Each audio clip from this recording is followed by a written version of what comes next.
How's it going, everyone? As always, my name is Jimmy Champagne. This is PSReady, my channel all about PlayStation. I said it in the last video, but if you missed it, I just wanted to say I hope you had a great Thanksgiving. I am eternally thankful for you guys making sure that I can do this as a job. Thank you for watching my videos. I cannot tell you how much I appreciate it. In today's video, we're gonna have some fun, starting out with PlayStation Stars actually improving for once, which is great. Then we're gonna talk about how it's the end of an era for PlayStation. Third on the list, PlayStation just hit a massive milestone. And fourth, I'm gonna defend some controversial choices of one of my favorite online games. Huge shout out to GearUp for having me check out their HyperRev router. The HyperRev is a dual band Wi-Fi 6 router that's designed specifically for gaming. Combined with its GearUp booster plugin, it avoids heavy traffic routes and redirects you to dedicated pathways. It speeds up the connectivity of your consoles, it reduces latency, and it increases download speeds. And it can even decrease queue times for competitive games. This thing comes with a dedicated gaming port which can prioritize gaming devices connected to it, especially on PCs and consoles. It has over 7,500 nodes, and with their AirTech, HyperRev is the only product that gets network prioritization every step of the way, from PC to game server, which minimizes gaming latency without packet loss. The HyperRev is unique from other routers because it's specifically made to be optimized for different games. The real-time statistics of your game network can be monitored in their clear visualized dashboard. Wi-Fi 6 can boost your speeds up to 2,406 megabits per second. The guest Wi-Fi feature lets you have a separate 5 gigahertz and 2.4 gigahertz band, and it'll keep others away from the primary network so only you get the fastest speeds. This is the best gaming router you can get for under $100, and it also includes 2 free Ethernet cables. And it's the only Wi-Fi 6 Plus boosting router that's under $100. No matter what router you're currently using, HyperRev guarantees the best gaming experience with their router. If you're dealing with high latency and packet loss right now, this is the ideal solution for you. Even the esports team Exceed has officially launched its co-branded jersey with GearUp Booster in FC24, so it's safe to use. There's no worries about getting banned. They're also running a Black Friday promotion that starts on November 22nd, so it's the best time of year if you want to improve your console's performance.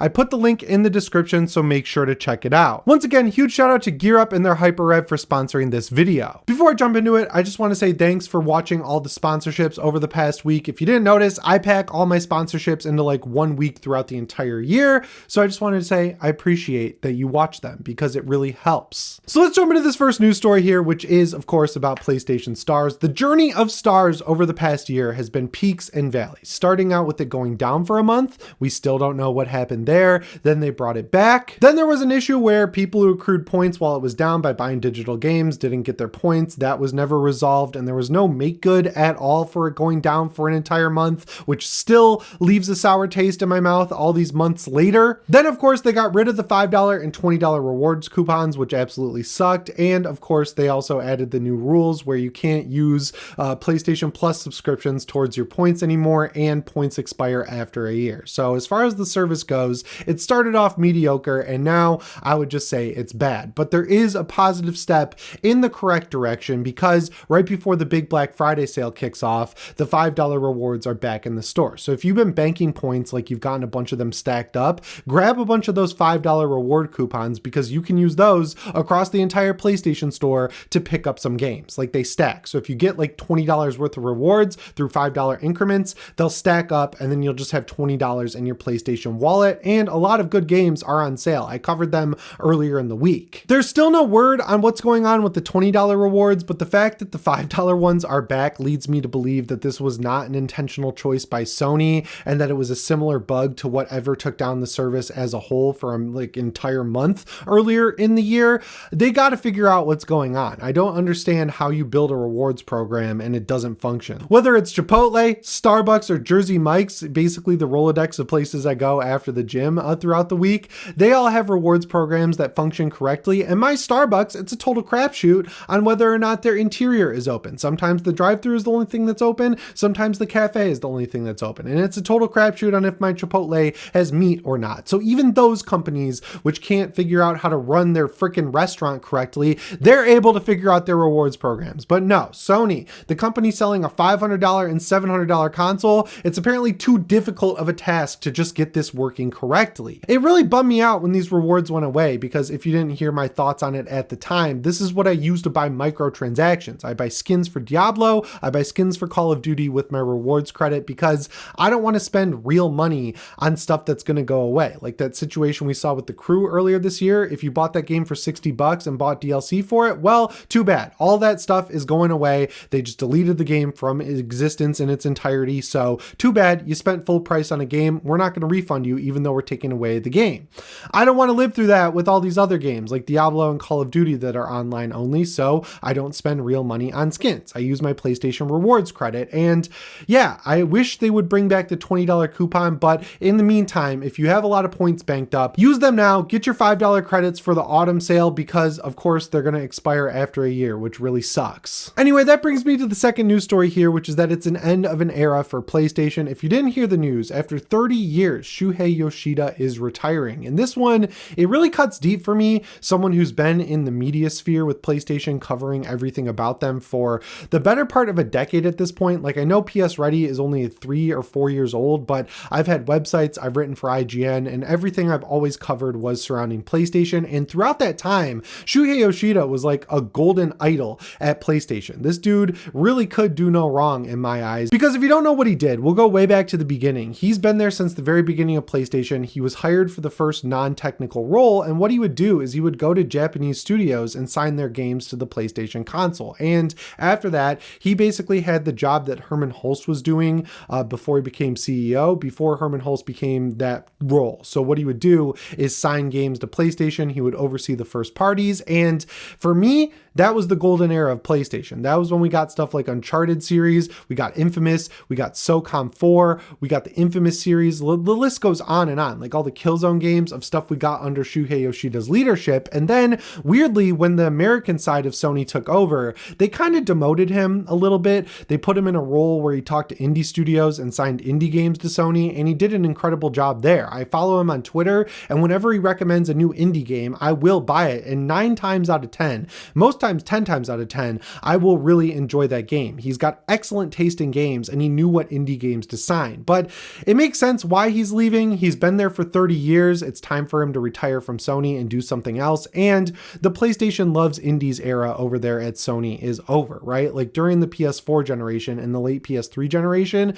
they really relied on indie games to fill out the PS Plus catalog or get people playing more games than just the first party stuff. And it was instrumental to have him doing that because he picked great games. I mean, he's the one who got Hotline Miami 2 on PS Plus at launch, and it was a launch where you got the game on Vita and PS3, and that was all because of him. He said that even though he's retiring from Sony, he's not leaving the industry. I really hope he becomes an indie games label where he buys games that are in development and releases them on PS5 and Steam, because that's what he's good at. He's great at finding niche little games that deserve more of a spotlight, and that's what he was doing at Sony. So if he can go out and do it by himself, that might honestly be the better role for him to have. We're in a really weird spot in terms of PlayStation history right now. Like everything is changing. There's 2 CEOs. One of them's doing hardware. One of them's doing software.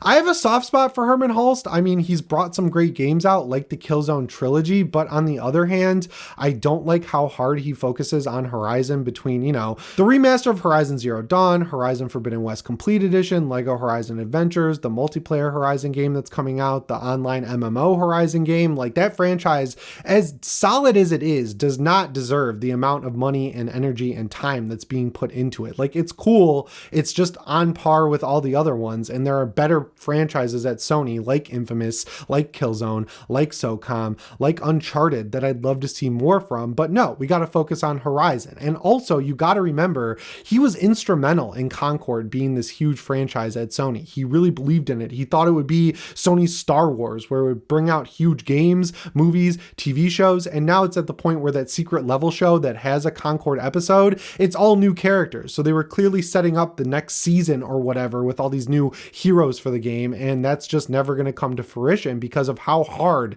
that game absolutely flopped. Hopefully 5 years from now, we're looking back and saying that all these changes were good. I mean, a lot of people are saying that they were bad preemptively, I think, because we won't know until some games are released. And for every Concord and Horizon, there's another great game like Demon's Souls or Returnal that was brought forward by Herman Hulst. So hopefully he learns his lesson with all these remasters and remakes and online games. And it seems like they are working on some first party single player stuff because Naughty Dog's been talking a lot about it. So yeah, it is the end of an era, Shuhei Yoshida leaving after 30 years, but I am strangely hopeful for the future of PlayStation. Anyway, Anyway, that brings us to the third news story here, which is that Sony has hit a massive milestone, specifically with the PlayStation 2. If you didn't see, they released a website with the history of PlayStation to coincide with the 30th anniversary of the PlayStation brand. And on it, when you look at the PlayStation 2, the old metric of 150 million units being sold has recently been updated to 160 million units, which not only solidifies it as the best-selling console of all time, but that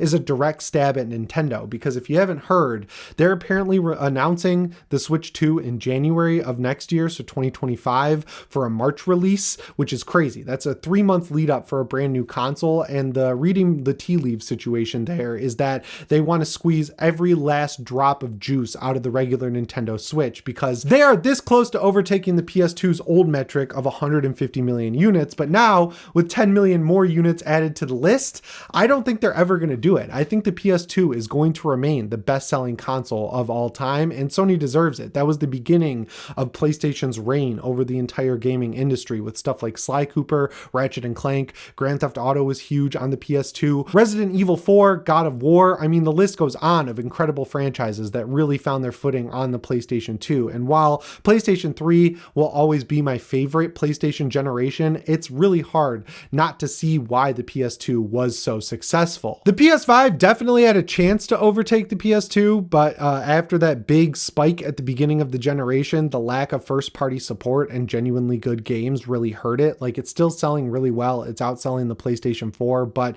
unfortunately, because it doesn't have that massive cachet of amazing first-party and exclusive games that the PS2 had back in the day, people aren't really buying it. I mean, half the people who have PS4s still haven't upgraded to the PlayStation 5, and with the $700 price tag of the PS5 Pro, I don't think that's really helping people feel like they're ready to upgrade. They need first-party games. They need some third-party stuff that's not just remakes or remasters to really push this thing forward and make people feel justified upgrading from the last-gen console. And finally, they need to move on from the last-gen console. When the PS2 came out, they moved on immediately from the PS1 and they reaped the reward. But they're just intent on extending out the PS4 generation as long as possible, and that is clearly becoming more and more of a mistake as time goes on. These things can change on a dime. I think the PS5 still has a fighting chance to at least match or overtake the PS2, but man, 160 million units is going to be a tough crown to take, and that console genuinely deserves the success because it is phenomenal. Anyway, that brings me to the fourth news story here, which is a fun one. If you didn't know, well, you wouldn't know because I haven't really talked about it. One of my favorite games over the past couple of months to play literally every night is Hunt Showdown. It recently relaunched with the native PS5 version and a new version of CryEngine, and it's called Hunt Showdown 1896. They've added new modes and a new map, which is incredible. I love this game. As someone who plays a lot of multiplayer shooters, and there is nothing as good as Hunt Showdown out there, at least in my opinion. But lately, they've been mired in a little bit of controversy thanks to two crossovers. The first one is that they added Ghostface to the game, and that's really bothering people because it's giving them PTSD about Call of Duty getting people like Nicki Minaj and, Homelander added to the game. And then the other collaboration that they're doing is an event with Post Malone. But I'm here to defend those choices because I think they're both good. If you guys didn't know, I started my career on YouTube talking about horror movies. I still do it on my channel Real Ones, where I tell you stories about directors. You should definitely check it out. But one of my favorite franchises is Scream. So like from that perspective, I am biased. But if you look at the Ghostface skin that they added to Hunt Showdown, he fits perfectly into that world. I understand that people are upset for the reason that they don't want it to be a slippery slope where you start with Ghostface and he fits in, and then suddenly you've got Nicki Minaj running around and she doesn't fit at all. But they've been very clear that they're never going to go down that slippery slope. And then people are kind of accusing them of doing it with this Post Malone collaboration, but it's dumb. He's like the only celebrity you could put in this game because A, he's awesome. I love F1 Trillion and I love a lot of his music. He's one of my favorite artists out there. But B, this dude has like 500 hours in Hunt Showdown. If you want to believe that he plays the game, go watch the interview video they put out with him earlier this week, because you will be convinced in seconds that he actually plays the game. He uses the right terminology. He talks about specific guns, and there are many in this game, so it's hard to pinpoint down which ones are actually good. He talks about his strategies. he actually taught me a strategy. Like I was playing the other night and a guy was playing as Ghostface and he had a voice modulator on, which was awesome. That's made him sound like Ghostface from Scream. And I used the directional audio to figure out where in the barn he was hiding in that he was. And I shot and killed him through the wall. It was like the best moment I've ever had in a multiplayer game. And that's the stuff that you can only really do in Hunt Showdown. And it fit in to the world perfectly. I learned that strategy from Post Malone talking about wall banging. I looked up YouTube videos and realized you can shoot people through wood walls in this game, and it changed the entire game for me. So yeah, he plays the game, and B, his event that they're adding to the game seems awesome. He's like a ringleader of a circus. They're adding a circus to the actual map, and the boss that it brings along with it is a two-headed conjoined twin bear that looks absolutely terrifying. And if they sell a skin of Post Malone, I will break my microtransaction rule and I will buy it with real money because he's awesome. I know some people don't like Post Malone, but they're crazy because his music's good. He seems like a genuinely good dude. And me, you guys know, I'm not into celebrities at all. I don't really care. I don't get fanboyism. I don't hype out. I just like certain movies, music, and games. But Post Malone, I'm a genuine fan of him. I'm going to buy tickets to the big ass stadium tour next year. And gotta tell you, as someone who plays a lot of Hunt, like I have, I think like 140 hours in it at this point over the past couple of months, I'm excited to play this Post Malone event. So I know people are scared about the slippery slope with Hunt Showdown, but I'm not. I think they've got a good head on their shoulders over there at Crytek, and they have a line that they seemingly will not cross because Ghostface fits in and this Post Malone event also fits in with the game.